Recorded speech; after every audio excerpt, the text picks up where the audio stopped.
2 Samuel chapter 13. We went through chapter 12 last week. Remember that chapter? That's when Nathan comes. The prophet comes to David after David went into Bathsheba, committed adultery, committed murder. He's responsible. I mean, God basically says, David, you killed Uriah. His blood's on your hands.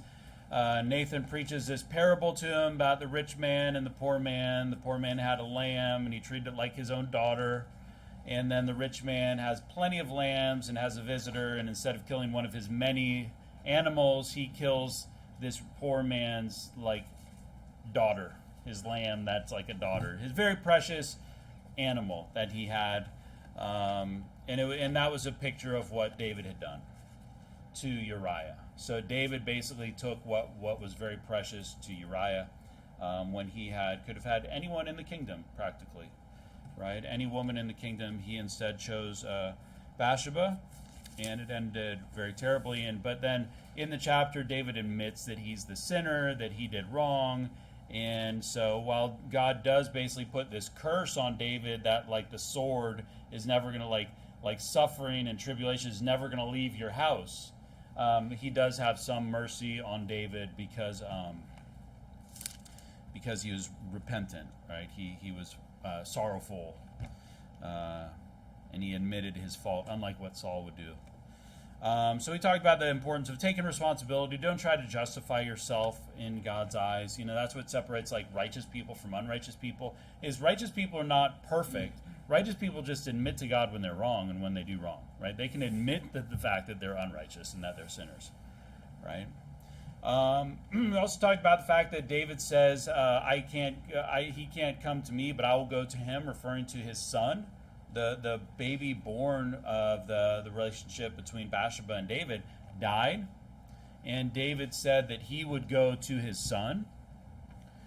So that was just an evidence we use in the Bible to prove that young children that die, unlike what the Catholic Church and other denominations would teach, the Bible says that when a young child dies, then it's going to be in heaven. Babies that die, a life that dies in the womb, young children that die, they go straight to heaven. They're not condemned in hell. And so that was some of the things that we talked about. And then at the end, there was David going out to fight the children of Ammon, and he basically tortured all of them to death. And we talked about war and things like that. But let's get into 2 Samuel 13. Before I do, I'm going to pray. Heavenly Father, I just pray you help me to preach this chapter to the people here. In Jesus' name we pray. Amen. Kind of a strange chapter here. But what you can kind of see, where's that verse in here where it says it, where God says, in verse number 12, that it's kind of this curse, he says. Good night. When David says that how he's going to suffer, or Nathan does. And it says in 10, now therefore the sword shall never depart from thine house, in 12:10, because thou hast despised me as in taking the wife of Uriah. And we talked about the fact that when we sin, we're actually rejecting God and kind of telling God that we hate him. That's how we need to think about sin. But this is kind of in this chapter like David's family just kind of falling apart, and the trials and tribulations that are going to come unto him, and ultimately because he brought this wicked sin into his life. I mean, it's like if I go out and I commit some wicked sin, my son is going to be influenced by that. He's going to, it's going to be a bad thing. It's kind of like, well, if he can, I mean, he's not going to necessarily say, well, if he can do that, then I could do that. But it's kind of going to have that effect. It's just going to bring bad stuff into the family. So what we have here is we have the story of Amnon and Tamar, which we use also to talk about other things. Sometimes we come back to this chapter in other sermons, but let's look. And it came to pass after this that Absalom, the son of David, had a fair sister. So Absalom has a very beautiful sister whose name was Tamar, and Amnon, the son of David, loved her. So we have Amnon, and I was thinking about this. You ever seen that Michael Jordan meme? And it's like, stop, get some help.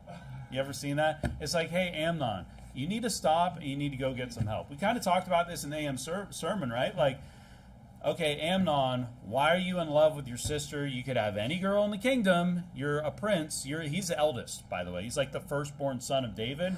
You could have any girl in the kingdom. Why are you falling in love with your sister, who is actually half-sister? Same father, different mother. Leviticus 18:6, let's just go there.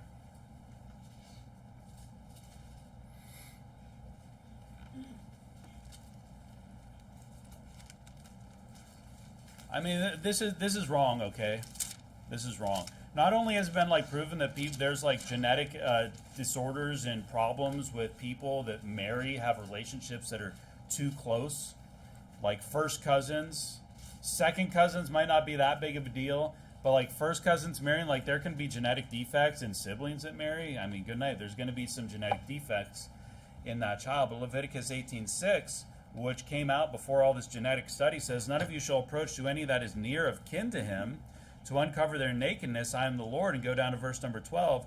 Thou shalt not uncover the nakedness of thy father's sister. She is thy father's near kinswoman. So you see here that we're not supposed to like have these relationships inside the family. Okay? Some things are not okay. We should not seek to have relations and get married to people that are that close to us. You know, it was different when in the beginning with Adam and Eve, when, you know, they had their children and they're like, who are we going to marry? Like, but it was different back then. There's actually this concept of genetic entropy. Have you ever learned about this?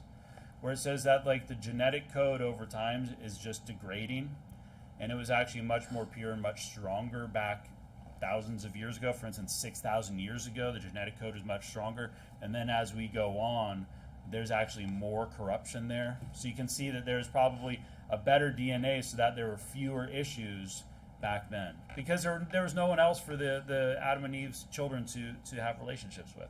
But hey, this is not right. It is wrong to fall in love with your sister, half-sister, or anything like that. Verse number 2, and Amnon was so vexed that he fell sick for his sister Tamar, for she was a virgin, and Amnon thought it hard for him to do anything to her. And that's the right response. It should be very hard, very difficult. Why? Because he knows that it's wrong. You know, sometimes when you do, you know, he's grieved because his desires are wicked. You know, no one ever is grieved because they're doing the right thing.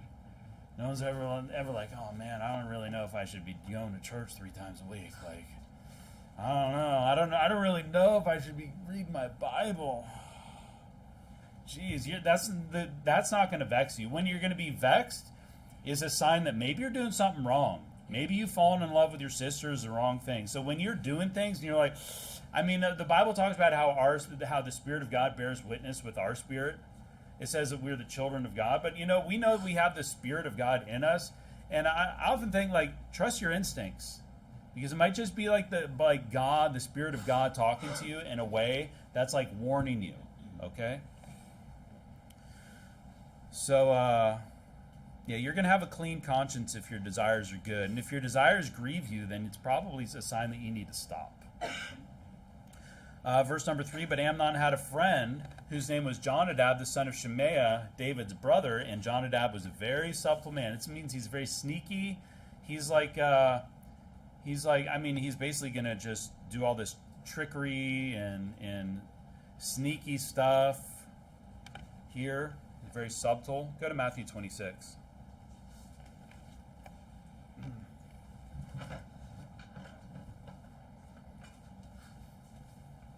Calls him his friend. Amnon had a friend. You know, Job had some friends too, but who wants friends like Job? I don't think anyone hardly wants friends like Job. You know, thinking about all the people that you used to call friends. You know, back in school and things, you'd be like, oh, this is my friend. I mean, where are they now? Were they really a friend? I mean, sometimes friends are going to steal from you. Is that a real friend if they steal from you? Is it a real friend if they stab you in the back? Is that a real friend? If they're talking trash, you know, talking about you to other people, you might call them your friend, but if they're actually talking trash about you to other people behind your back, is that a real friend? Sometimes we use the term friend loosely. Matthew 26:49 says, and forthwith he came to Jesus, this is Judas, and said, Hail, Master, and kissed him. And Jesus said unto him, Friend, wherefore art thou come? Then came they and laid hands on Jesus and took him. Jesus is referring to Judas as his friend. Why? Because Jesus treated Judas like a friend. He treated him right. But was Judas a friend? He wasn't a friend. So we need to be careful. You know, the Bible is using this term friend for Jonadab, but I'll tell you what, he's no friend of Amnon. There's some people that you consider friends, and you're better off without them. Now, I don't think we really have that problem in here. I don't think there might be disagreements between people in here, and there might be people who they don't really get along, just personalities and things like that.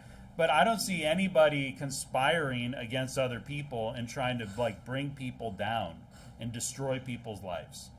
And if something like that's happening here, I mean, I should probably know about it.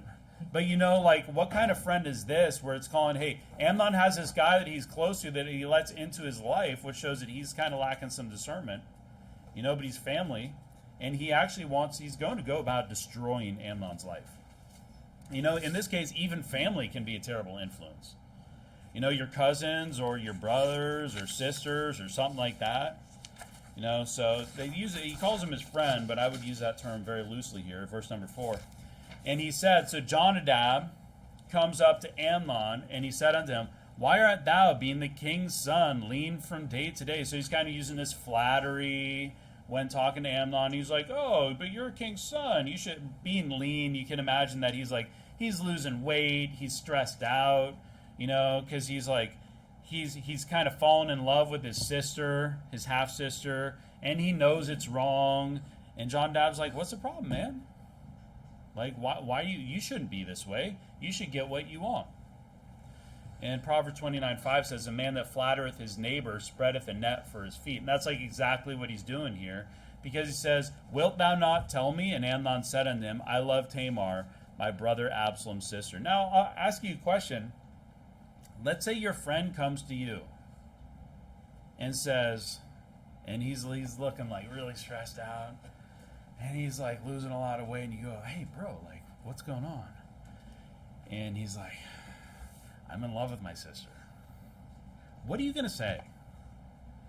What's your response going to be? Exactly. You're going to be like, dude, what? That is so wicked. You're going to say something. You're going to tell him he needs to stop. You're going to say, stop. You need to stop it. Get some help. Right? When I have this verse here from Matthew 16, you don't need to go there, but it's when Peter took him and began to rebuke him, saying, be it far from thee, Lord, this shall not be unto thee, talking to Christ. And what does Christ say? He turned and said to Peter, get thee behind me, Satan. He goes, hey, it's going to be okay. Hey. He says, hey, Satan. Hey, you're acting like Satan right now. Hey, get thee behind me, Satan. It's sometimes people need to be rebuked when they're doing. That's what a good friend is going to do. When your friend comes up to you and says, hey, man, I'm going to go, I just got paid, I'm going to go buy a bunch of lottery tickets. And you'd be like, you're an idiot. What are you doing that for? What a waste. You're going to rebuke your friend for doing something stupid. Let alone your friend comes and says that he's in love with his sister or his sister, his stepsister or his half-sister, something like that. You're going to be like, hey, man. I mean, imagine the advice that you would give. The advice that I would probably give is you need to leave. You need to get out of that house. You should avoid that person at all costs. You got to figure some things out, buddy. Verse number 5, 2 Samuel 13. And Jonadab said unto him, this is what subtle means. All right? Lay thee down on thy bed, and make thyself sick, and when thy father cometh to see thee, say unto him, I pray thee, let my sister Tamar come, and give me meat, and dress the meat in my sight, that I may see it, and eat it at her hand. Satan is subtle, right? We don't want to be subtle. We can be clever, right? But we don't want to be subtle. This is like using lies and deception to get what you want, and that's never going to be the answer. Okay, if you have to lie to get what you want, you don't need that thing. You're going about it wrong. If you have to use deception, you're going about it wrong. You got to lie on your resume, or you got to lie on something like you're talking to some girl and she's like, "How tall are you?" And you're like, 6'4". If that's what it takes, if the girl doesn't like you because you're whatever height you are, it's not worth it, man. It's not going to work out, okay? Nothing good will ever come by lying and deception. Obviously, the person comes to your door saying, hey, is anyone with guns, and they're going to murder anybody in the house. Obviously, you don't have to tell them the truth, okay? But you know what I mean? Like in life, if you want something, you should not get it by lying and deception. Go to 2 Thessalonians 2. And you know, here's another thing. Amnon is in a very weak situation, and that's when wicked people will take advantage of you. Right? There's poor people, and they don't have much money, and they get a call from like some scammer on the phone, and they take advantage of them because they're elderly or they're in a situation, and they're looking for the weak person because, you know, it's a weak person. Who does a lion go after? The lion doesn't go after the strongest gazelle or strongest beast in the field. It goes after the weakest one. And that's what people like Jonadab are going to do. They're going to go after people when they're weak, and they're going to try to bring them down. When you're weak because of love or sadness or sickness or something like that, people might just take advantage of you at your lowest point. I mean, I like to think in this church people aren't going to take advantage of each other, but you know, there's something that you need to consider, that's sometimes when wicked people prey on people. Hey, if you have a family member and they're going through a hard time, maybe they're not saved and they're going through a hard time, just, you know, watch out for them. So why is Jonadab doing this? 2 Thessalonians 2:11 says, "And for this cause God shall send them strong delusion, they shall believe a lie, that they all might be damned who believe not the truth, but had pleasure in unrighteousness." I like this term, pleasure in unrighteousness. You know, there's actually some people, like if you look at the reprobates, they actually enjoy wickedness. They enjoy when people do wicked things. You know, they enjoy when people are hurt and people are defiled. They actually get pleasure out of those things. Sometimes people get pleasure out of watching other people suffer. It's like a game. It's like a game that they're playing. Like Jonadab is basically just going to, he almost gains nothing. He's just going to destroy at David's family here. Maybe it's out of envy. Maybe it's just for sport. But whatever his intentions are, they're not good. Because I'll tell you, you're never going to give someone this advice and it's going to and it's going to be for their good.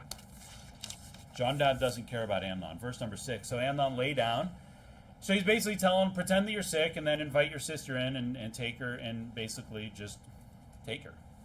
So Amnon lay down and made himself sick, and when the king was come to see him, Amnon said unto the king, I pray thee, let Tamar my sister come and make me a couple of cakes in my sight, that I may eat at her hand.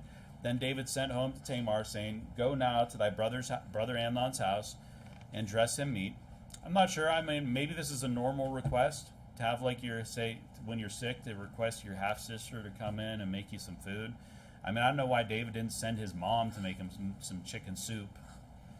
Be like, hey, wife, when you go take care of our son, he's sick, okay? I know why I need to send my other half-daughter over to take care. I imagine, you know, I don't know what the ages are here. Amnon's older, and I think that Tamar is probably younger than Absalom, so there's probably a gap there. Maybe she's a young teenage girl. Maybe she's 16. Maybe he's quite a few years older. It's not clear what the relationship between Tamar and Amnon is. Maybe they liked each other. Maybe they had a good relationship. And then when she starts to become like a woman, then Amnon starts to think things about her that he shouldn't be thinking. Verse number 8. So Tamar went to her brother Amnon's house. But the reality is it doesn't really matter how Tamar feels, because Amnon's just going to take advantage of her. So Tamar went to her brother Amnon's house, and he was laid down, and she took flour and kneaded it and made cakes in his sight and did bake the cakes.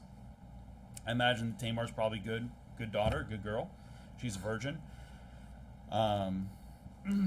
Maybe she likes her older half-brother, so she's doing this to help him out. Verse number 9, she took a pan and poured them out before him, but he refused to eat. And Amnon said, Have out all men from me. And they went out every man from him. And this is kind of when it would get a little bit weird, right? You can imagine. So I think one thing here is you got to watch out for red flags with people sometimes. Like, this is a weird situation. Pay attention to what... I don't know if you've ever been in a situation where you knew that it was a wrong situation, but you didn't do anything about it. You just kept going. And, you know, you just, like, seeing, like, things are happening. You're like, this doesn't feel right. But I'm not going to, like, get myself out of this situation. Something weird is happening here. And it's, like, starts closing in on you. Maybe that's what's happened to Tamar. Maybe she's like, okay, why are they leaving? But whatever. But he's going to basically take advantage of her. verse number 10, and Amnon said unto Tamar, bring the meat into the chamber, that I may eat of thine hand. And Tamar took the cakes which she had made and brought them into the chamber to Amnon her brother. She's probably a very innocent girl, doesn't even expect anything. And when she had brought them unto him to eat, he took hold of her and said unto her, come lie with me, my sister. Now he's just saying, hey, come, let's cuddle. He wants to have a physical relationship with her. And she answered him, nay, my brother, do not force me. That's an important word there, force. He's forcing himself upon her. For no such thing ought to be done in Israel. Do not thou this folly. So they all know, this is wrong. Don't do this. We shouldn't be together. Don't do this to me. I'm an innocent girl. And I, whither shall I cause my shame to go? And as for thee, thou shalt be as one of the fools in Israel. It's basically, this one act is going to destroy both their lives. It's going to basically shame her and cause him to just be one of these fools in Israel. Now therefore, I pray thee, speak unto the king, for he will not withhold me from thee. Howbeit he would not hearken unto her voice, but being stronger than she, forced her and lay with her. So he overpowers her, he forces her, he's raping her. Okay, that's what he does to his own sister. Let's go to Exodus 6. Real quick, I just want to look at that verse where she says, for he will not withhold me from thee.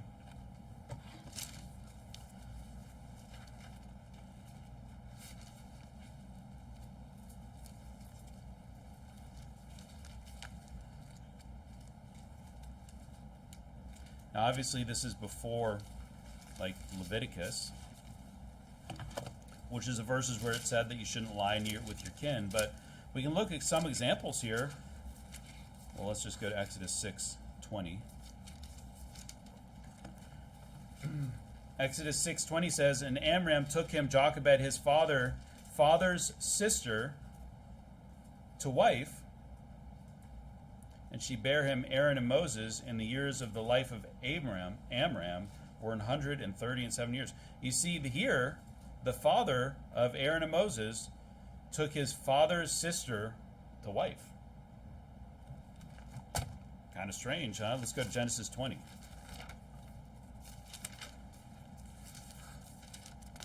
It's like marrying your aunt.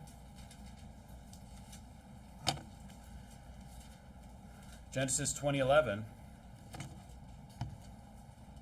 And Abraham said, because I thought, surely the fear of...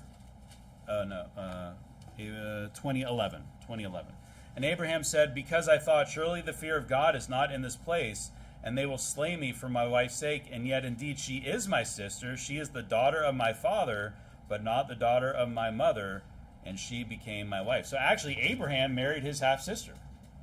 So, it is potentially possible that David, would allow that marriage to go through, even though it goes against Leviticus, where you're not supposed to lie with your near kinswoman. It is a possibility that, hey, maybe it would have happened. Maybe they actually, you could think about this, you could speculate and think that maybe Amnon and Tamar actually liked each other's company, and maybe it would have happened. But, it wasn't supposed to happen this way. Is this wicked influence in John Dab? I'm not saying that they should get married, and I'm not saying that you can go out and marry your half-sister, okay? Don't marry your close of kin, please. Don't date your close of kin. But you know what? In this case, it is possible. It's like, hey, don't do this, Amnon. Don't do this. Maybe our father won't withhold me from you.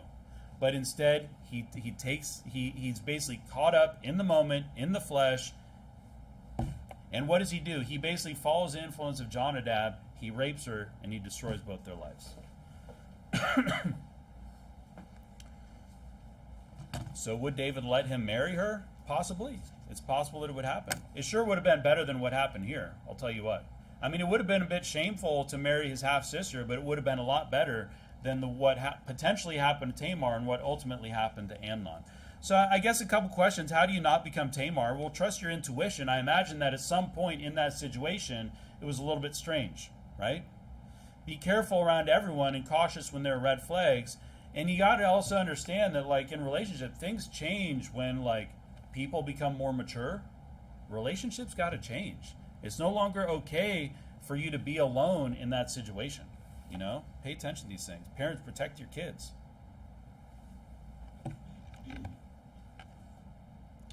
But you can't really blame Tamar here because she's innocent, right? I mean, you can really blame her for doing what's right, but possibly there would have been a moment where she could trust her instinct and could have just run out of there. How do you not become Amnon? Well, have godly friends.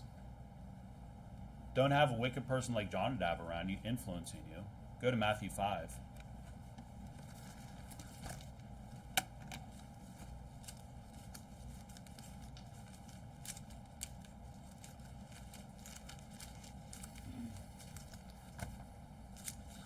Don't trust people just because, they're family and they're friends and things like that.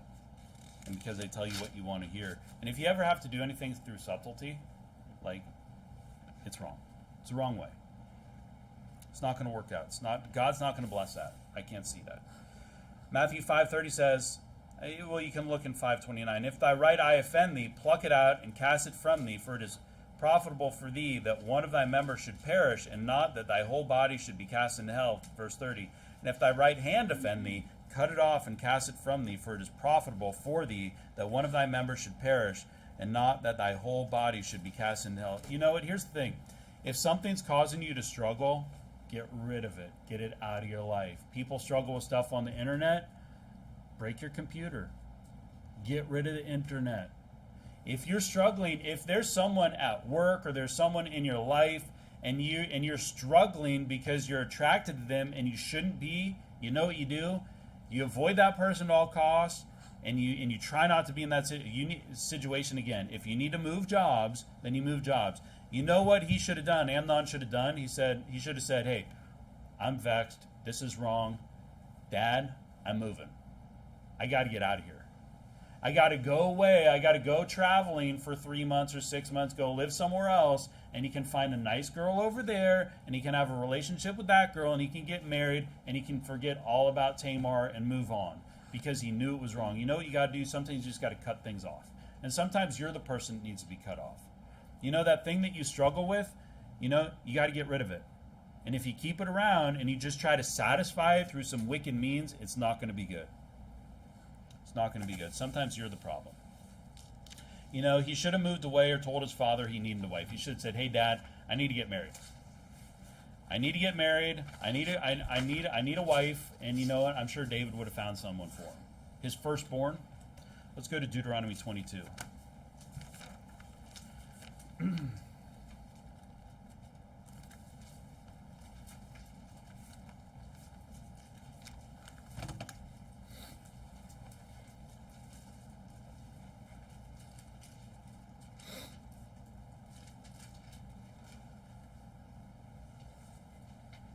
We can start in verse number 23. It says, if a damsel that is a virgin be betrothed unto an husband, that'd be like promise to a man to be a husband, and a man find her in the city and lie with her, then ye shall bring them both out unto the gate of that city, and ye shall stone them with stones that they die, the damsel because she cried not, being in the city, and the man because he hath humbled his neighbor's wife, so thou shalt put away from among you. So basically you can assume that this is like a consensual thing, and they're put to death. But if a man find a betrothed damsel in the field, and the man force her, so force, remember we saw force in 2 Samuel 13, Amnon forced himself onto Tamar, force her and lie with her, then the man only that lay with her shall die, but unto the damsel thou shalt do nothing. There is in the damsel no sin worthy of death, for as when a man riseth against his neighbor and slayeth him, even so is this matter. For he found her in the field, and the betrothed damsel cried, and there was none to save her. There's protection for the woman because we just assume that she screamed. We assume that he forced her. It says forced, right? Verse number 28, if a man find a damsel that is a virgin, which is not betrothed, and lay hold on her, and lie with her, and they be found, then the man that lay with her shall give unto the damsel's father 50 shekels of silver, and she shall be his wife, because he hath humbled her. He may not put her away all his days. And this would be, as far, a lot of people say, lay hold on her. And they would say, but it doesn't say forced. It says lay hold. And I'll tell you what, if you're going to have a physical relationship, you're going to be holding. Okay? It's just how it works. This is not forcing. This is a consensual thing. And it says if that happens, they should get married. That's what should happen. Okay? He may not put her away all his days. A man shall not take his father's wife, nor discover his father's share. So what happens if that, because it says betrothed, right? But what if it's not betrothed? What if it's not betrothed and he forces? The guy should be put to death and the girl's innocent. Okay? Same thing applies in the other case. In this case, Tamar did nothing wrong, and Amnon forced himself upon her. He should be put to death. Death penalty for the rapist. Death penalty for the pedophile, which is a rapist. Death penalty for these people, okay? That's what we believe. That would be better. Amnon should be put to death. Now, is Amnon put to death? No. Verse number 15. I'll tell you what. God forbid if any girl should ever find herself in a situation like this, you yell, you scream, you kick, you do anything possible to get attention, get out of that situation, okay? Verse number 15. Then Amnon hated her exceedingly, so that the hatred wherewith he hated her was greater than the love wherewith he loved her. And Amnon said unto her, Arise, be gone. So basically, after he does this to her, he just hates her. And it says that he hated her more than he loved her. I can see this like when he now looked at her, she was just like an expression of his wicked sin that he had committed. Because he'd done something so terrible that she now represented that. And you can also think that, if you go out and you try to just satisfy your carnal desires, you will end up, it will not make you satisfied. You will not be satisfied with that. It will not bring satisfaction. It will actually bring like destruction upon yourself. Sin will never satisfy you like you think it will. And don't seek relationships based on physical desire. A lot of guys, they just want like the most beautiful girl in the world. You know what? Hey, find a beautiful girl, but it's more important that you actually don't just want her physically. You want her for her mind and for her heart and for who she is on the inside. That's the most important thing. But he was just lusting after her, and when he just satisfied that lust, he just hated everything about her. He ends up kind of blaming her for this. Verse number 16, and she said unto him, There is no cause. This evil in sending me away is greater than the other thou didst unto me. But he would not hearken unto her. And it's true. She did nothing wrong. There's no reason for this, Amnon. There's no reason. Why did he do this? Remember who told him to do this, Jonadab. Then he called his servant and ministered unto him and said, Put now this woman out from me and bolt the door after her. He basically just treats her like a whore. That's exactly what he does. To this sister who just went there to make him cakes because he was feeling sick, that was just being nice, innocent girl, that he was fair young girl, he just treats her like a whore.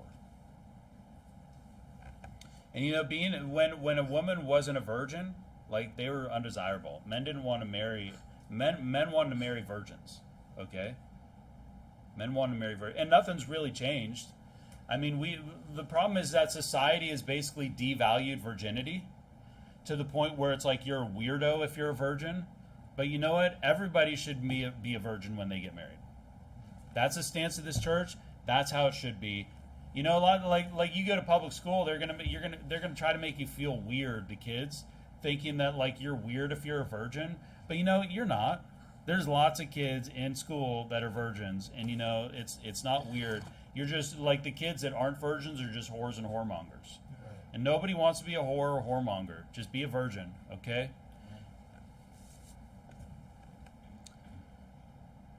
And she had a garment of diverse colors upon her, for with such robes were the king's daughters that were virgins apparelled. Then his servant brought her out and bolted the door after, just like kicks her out of the house. And Tamar put ashes on her head and rent her garment of diverse colors that was on her, and laid her hand on her head and went on crying. So she actually had this clothing that of many colors that she would wear because she was like a virgin, a daughter of the king that was a virgin.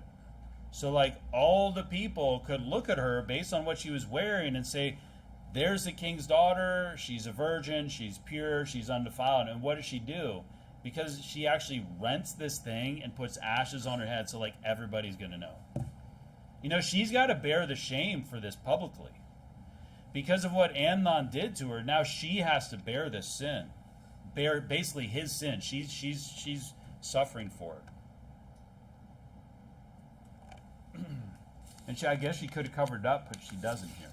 I mean, but the reality is that someone would find out eventually, okay, and then it would be even worse. She kind of has no choice.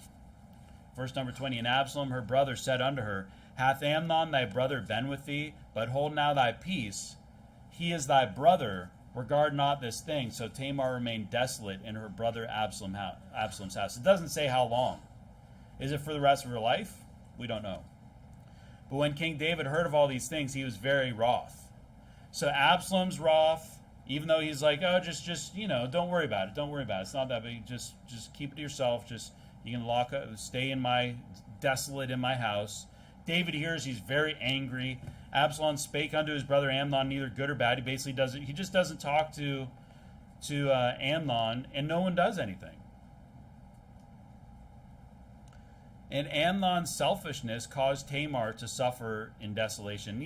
That's what happens with a lot of these acts, is that you'll get people that act on their lust and do things that to them ends up being totally unsatisfying. In this situation, Amnon is not satisfied. He's just disgusted with himself, and he ends up ruining Tamar, this beautiful, innocent, good girl, ruins her life.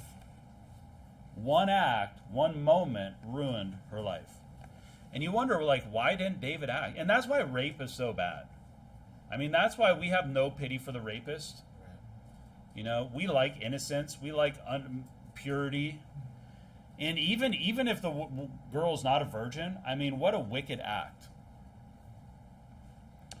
So why didn't David act? Go to Exodus 21.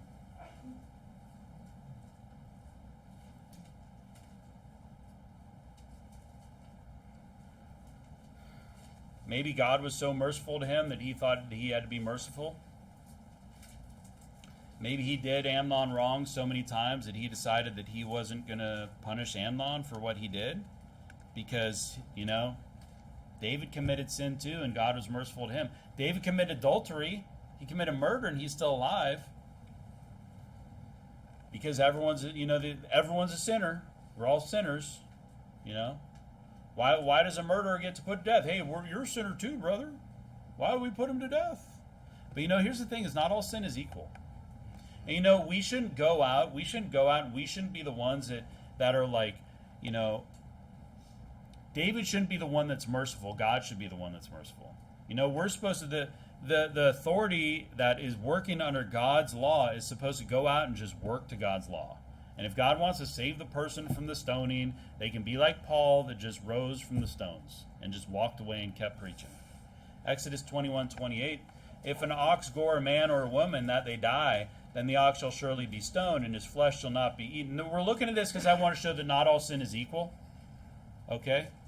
If an ox gore a man or a woman that they die, then the ox shall surely be stoned, his flesh shall not be eaten, but the owner of the ox shall be quit. Hey, if you got a pit bull, right, brother Mike, the pit bull the pit bull's an animal that can kill somebody. Amen. So if that animal goes out and kills somebody, hey, that's on you. It's very clear.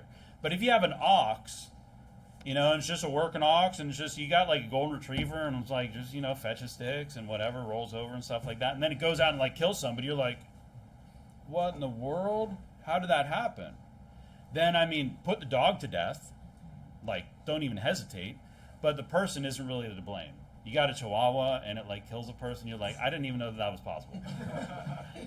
But if the ox were wont to push with his horn in time past, and hath been testified to his owner, and he hath not kept him in, but that he hath killed a man or a woman, the ox shall be stoned, and his owner shall be put to death. But if that chihuahua or that golden retriever actually in the past had attacked people and bitten them and hurt them, or just shown that, and then it actually goes out and people testify and this is known, and then that animal goes out and kills somebody, then both of them are put to death. The owner is put to death because he should have dealt with that animal before. You see here, there's different situations, and in one the person lives, and another the person's put to death, because not all situations are the same. Not all sin is equal. That's what the whole book is. The book of the law is about. It's judging different sins and things like that. I think this is an important reason for us being blameless as people. Because, if you've got all this sin in your life, it's hard for you to cast judgment. We're supposed to judge righteous judgment. That's why we want to be sinless, so we can actually say, hey, you're wrong, man. We're not railers in here, so you just get out of here. You don't belong in this church. You lose your privilege of coming here. We're not fornicators in here, so you get out of here. We're not drunkards, so you leave. I think that Amnon should have been put to death. I think David should have said, hey, that was wicked. I love you, but, you deserve to die. That's it. Sometimes problem needs to be dealt with for the sake of the victims. What you find here is that no one speaks for Tamar in all of this. It's a travesty. And you get all these guys, you get Amnon, the firstborn, you get David, you get Absalom, who's going to try to usurp authority and kind of does in the future. No three of these actually step up for Tamar and do anything about her. We all sit back here and we're like, what about Tamar? Amnon should be put to death. But the thing is you can't actually undo the damage that was done to Tamar and to herself. She's blameless in all this. She didn't do anything wrong.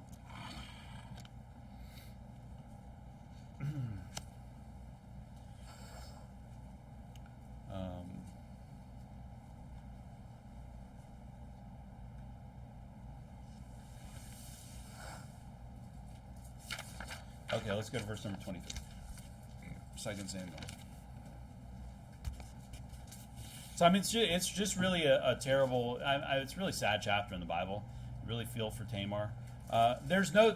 We don't know if she was able to get over this. We don't know what happened. But let's just read. And it came to pass after 2 full years that Absalom had sheep shears in Baal Hazor, which is beside Ephraim. And Absalom invited all the king's sons. And Absalom came to the king and said, Behold now, thy servant hath sheep shears. Let the king, I beseech thee, and his servants go with thy servant. And the king said to Absalom, Nay, my son, let us not all now go, lest we be chargeable unto thee. And he pressed him, howbeit he would not go, but bless him. So basically Absalom wants to invite everybody to his little get-together. Then said Absalom, and he kind of knew what was going on. He's being very subtle here, which I think he's actually being influenced by Jonadab. Because later on, we're going to find out that Jonadab knows what's going on. Remember the guy that was kind of helping Amnon? Then said Absalom, If not, I pray thee, let my brother Amnon go with us. And the king said unto him, Why should he go with thee? But Absalom pressed him that he let Amnon and all the king's sons go with him. Now Absalom had commanded his servants, saying, Mark ye now, when Amnon's heart is merry with wine, and when I say unto you, Smite Amnon, then kill him, fear not. Have not I commanded you, be courageous and be valiant? So basically, bring him in when he's having a good time, he's not paying attention, his guard is down, then go out and kill Amnon. And the servants of Absalom did unto Amnon as Absalom had commanded. Then all the king's sons arose, and every man gat him up upon his mule and fled. So then all the other people flee. And this is just an example that when you don't deal with things, when you don't deal with problems, they escalate and they become even worse. So now this whole relationship between Absalom and David is kind of ruined. It's ruined. You can imagine the relationship between David and Tamar is kind of ruined because of what happened, because he didn't deal with Amnon. Basically, this one thing is just snowballing. Let's go to Galatians 6. So Absalom is basically out of bounds here, right? We all look at this and we're like, hey, way to go, Absalom. Finally, someone dealt with Amnon. But here's the thing is Absalom is out of bounds because it's not his place to be killing the king's son, the firstborn. He's killing his older brother.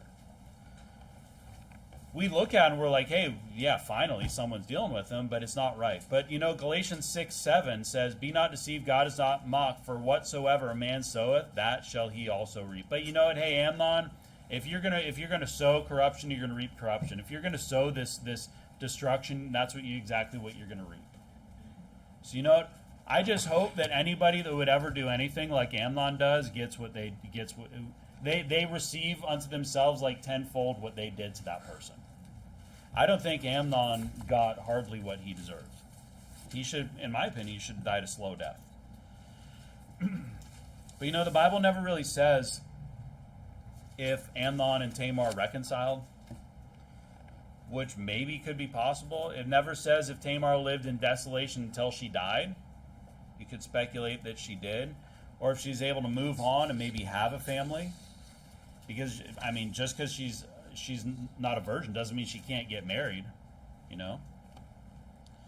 But I would say that time can heal all kinds of wounds. And if anything, time in Christ can help heal all kinds of wounds. Sometimes you're suffering through something. Sometimes something bad happens. A lot of times what happens is you get people like out on the street and they'll let one thing just like destroy their life and they'll never get over it. And as Christians, bad things might happen. We need to be able to overcome those things. And the only way we're going to be able to do that is giving it some time and following Christ. Thankfully that we actually have that. What I like to tell people that are really down and out, like when you're preaching the gospel, is I like to say, hey, maybe you had a really hard life. Maybe things are tough. You don't know what's going to happen. Maybe things will get even worse. But, you can know 100% that no matter how bad life gets, you're going to be in heaven one day. And that's pretty good. You can know that no matter what you've been through or what you might go through, that when you die, you're going to be in heaven. And then that's actually hope, and that actually can be something that helps people to get over things. So they actually have something good to look forward to. And then it's like, well, hey, while I'm here, I might as well make the best use of my time. At least despite what I went through, I might never understand it, but at least maybe, at least it led to them being saved.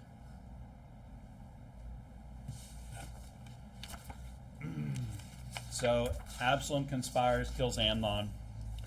And it came to pass, verse number 30, while they were in the way, the tidings came to David, saying, Absalom hath slain all the king's sons, and there's not one of them left. Then the king arose and tare his garments, so this is how they mourned, and lay on the earth. And all his servants stood by with their clothes rent. And Jonadab, same guy, the son of Shemaiah, David's brother, answered and said, Let not my lord suppose that they have slain all the young men, the king's sons, for Amnon only is dead. For by the appointment of Absalom has this thing been determined from the day that he forced his sister Tamar. So Jonadab knows exactly what happened. He's like the controlling the puppet master. He's controlling this whole thing. He basically maybe had a problem. Maybe he was wanted Tamar, and maybe she did him wrong. She destroyed her, and then he destroyed Amnon, and now he's destroying basically Absalom by doing all this sneaky, subtle stuff behind. I wonder why David didn't say, how do you know that? How do you know? Who told you that? I think that Jonadab's kind of the master master planner here. Kind of like how the Rothschilds play both sides of the war. You know what I mean? They're like loaning money to both the winning and the losing side in the wars and things like that. I say that he's the worker of iniquity here. He's the source. Jonadab should have been long gone a long time ago. Pay attention to who your kids' friends are, okay? And make sure that even if they're friends, even if they're cousins or whatever they are, make sure that your kids don't have close relationships with wicked people. Because I'm sure you probably could have spotted Jonadab a mile away. It doesn't matter who their friends are, or who their family is, or who their dad is. So basically, Jonadab says, no, only Amnon died. Now therefore, verse number 33, now therefore let not my lord the king take the thing to his heart, to think that all the king's sons are dead, but Amnon only is dead. But Absalom fled, and the young men that kept the watch lifted up his eyes, and looked, and behold, there came much people by the way of the hillside behind him. And Jonadab said unto the king, Behold, the king's sons come, as thy servant said. So it is. He's like, hey, I'm like a prophet. Huh? I'm like, whatever, I said the truth, right? So Jonadab's kind of lifting himself up. And it came to pass, as soon as he had made an end of seeking, that, behold, the king's sons came, and lifted up their voice and wept. And the king also and all his servants wept very sore. But Absalom fled and went to Talmai, the son of Ammihud, king of Geshur. And David mourned for his son every day. So Absalom fled and went to Geshur, was there for 3 years. And the soul of King David longed to go unto Absalom, for he was comforted concerning Amnon, seeing he was dead. So I think eventually David got over Amnon's death. I think that's kind of what it means. Maybe he realized that he had to come and he got what he deserved. Maybe he realized that that's what he should have done a long time ago. And the whole incident, as far as I see, just leaves this like bitterness between Absalom and David, because Absalom had to do what his father was supposed to do. That's how I see it. David should have put Amnon to death, but because he didn't act for a couple years, now Absalom had to go out and take things into his own hands, and now he's basically, he's fleeing. He's going to have to live in another city for 3 years. The relationship's destroyed, and now there's all this bitterness. Why? Because David didn't deal with the problem, and because David didn't protect his children from wicked influences, and in this case from each other, right? He should have protected his beautiful daughter. Take care of your daughters, okay?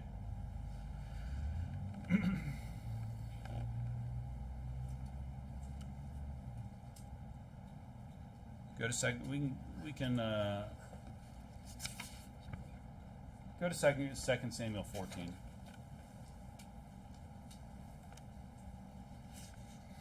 Lack of righteous judgment causes problems. Why do you think there's so many problems in churches? Why do you think there's so many? Because nobody knows the Bible, and they're not judging anything, and they're just letting everything go.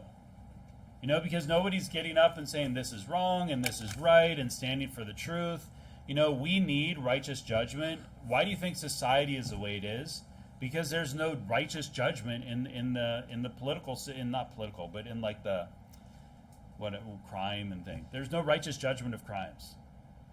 People should be put to death. I say the people that deal drugs should be put to death because they're causing death, right? Rapists should be put to death. Pedophiles should be put to death. Murderers should be put to death. People that smoke pot once or twice or 3 times should not be, I don't know if that happens here, should not be put in jail for years and years and years. People that steal things should just have to pay it back. Maybe we'd all have a bunch of servants in our house. Maybe we'd all get a couple servants because some guy rips you off, and then you got a servant for a couple years and you can help clean, fix things up. There's a much better system out there, and society would be much better and much safer if we had real punishment for crime, and we didn't have these stupid over-the-top punishments for dumb things like, I don't know, like smoking pot. Yeah, don't smoke pot. You smoke pot, you're going to get kicked out of here, but you don't need to go to jail for 30 years because you got busted with like a little bit of marijuana. Like, that's just fool. What a waste of money and space. In the prison. The prison system is a joke. We shouldn't have a prison system. We shouldn't have prisons. The only time you see prisons in the Bible is in the New Testament when the Romans are locking people up. Right.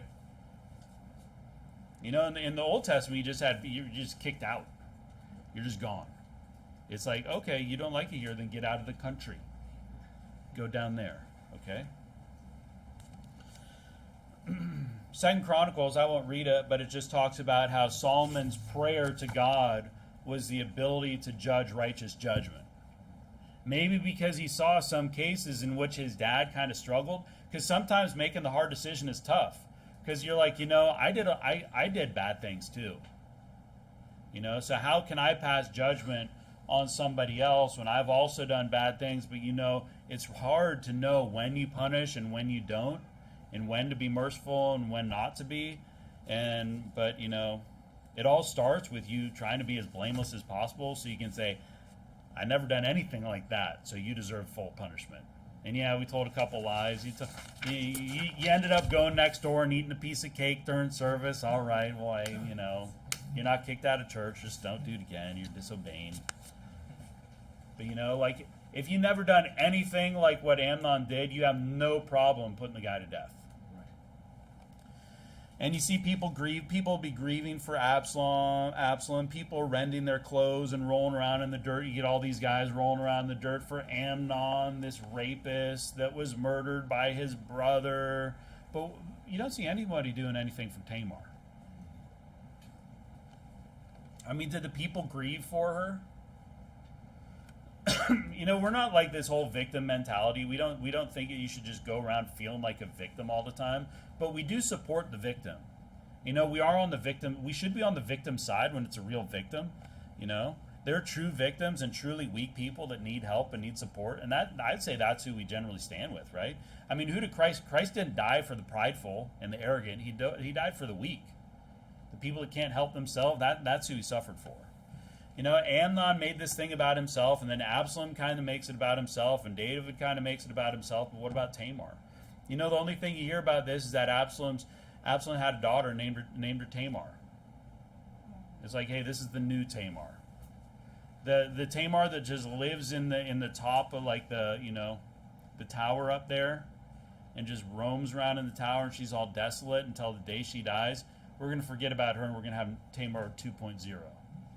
What happened to Tamar? We don't know. But you know, there's real victims out there, and this life really might suck for them. But now we can look back at this because of what Tamar went through, and we can look and we can say, hey, don't be like Amnon. Don't ever let your daughter be in a situation that could happen. David should have said something. He had to make rules. He should have made rules for his own children. Okay? Half brothers, he should have been communicating with his son about what's going on. He should have had his pulse on his son's life to understand what's going on. You know, if you're going to blame anyone in here, you kind of have to put the blame on David. He's in charge. He's the father. They're his kids. It's his house. And I think that's why we need to reach people with the gospel, so that no matter what they go through in this life, that they can have a home in heaven. But anyways, just kind of a tragic story here. Well, I would often use this story to look at what Amnon did when he satisfied that lust that he had. He hated him. I imagine he hated himself. He hated that thing. It wasn't anything like he expected it to be. You know, he's just lusting after Tamar and just vexing his soul and thinking about her all the time. And this is like the one thing that he needs. And what can I do to get this thing? He knew it was wrong, this one thing. And then he finally gets it. He hates it. He destroys his life. He destroys her life. He destroys his family. He destroys so many things around him. Because he couldn't just like talk to his dad.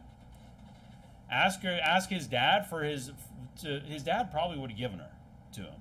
Or just move away and find a different wife. He could have done something else, but instead he chose to follow Jonadab and his subtlety and his craftiness in order to resolve it. And you're not going to solve any problems through lying or deceit.